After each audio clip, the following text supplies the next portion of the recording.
I am from How To Taxes, and I'm here to help you prepare your Form 1040 when you made less than $12,550 and you can be claimed as a dependent by someone else.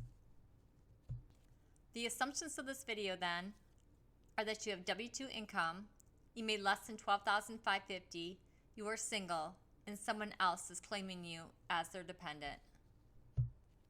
This is the front page of the Form 1040. It is the top portion of the form. Under the filing status section, check the box that you are single.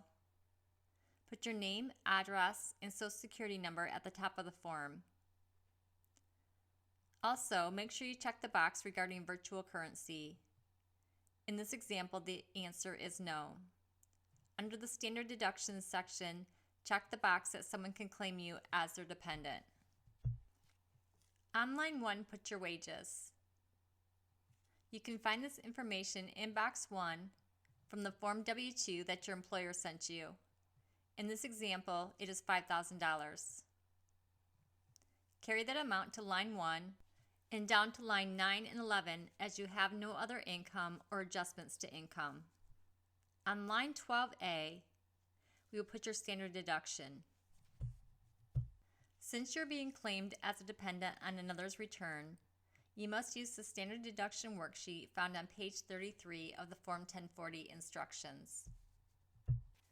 I have summarized the worksheet for you. If you make $750 or less, your standard deduction is $1,100. If you make more than $750 but less than $12,550, your standard deduction is $350 added to your earned income. If you made more than or equal to $12,550, your standard deduction is $12,550. In our example, since you made $5,000 and is less than $12,550 but more than $750, your standard deduction will be $5,000 plus $350, which will be $53.50. I also filled out the worksheet so that you could see it proved out on there. Please note that you do not have to attach this worksheet to your tax return.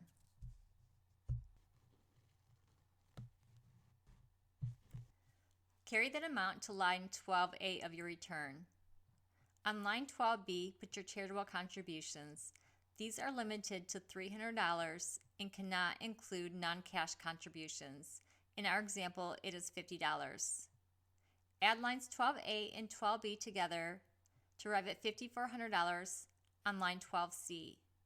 Carry that down to line 14 and subtract it from line 11, which will give you zero taxable income on line 15. Since you have no taxable income, your tax will be zero on line 16. Carry that down to line 18, 21, and 24 as you have no other taxes and no credits. On line 25A, put your federal income tax withholding. You can find this in box 2 from your Form W-2. In our example, it is $150. Carry that down to line 25D. Line 32 will be zero as you had no other payments, so your total payments on line 33 is $150.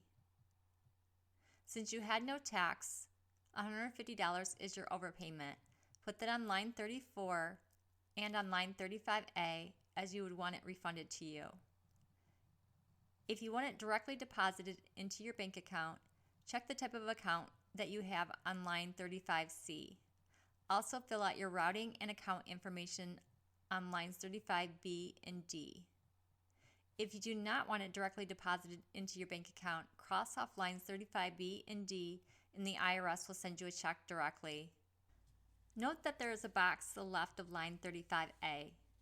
You would only check this box if you want your refund deposited into more than one bank account. So usually this would be left blank. Make sure you sign, date, and put your occupation at the bottom of the form. Thank you for watching. I am from How To Taxes. Subscribe for future tax videos and tips.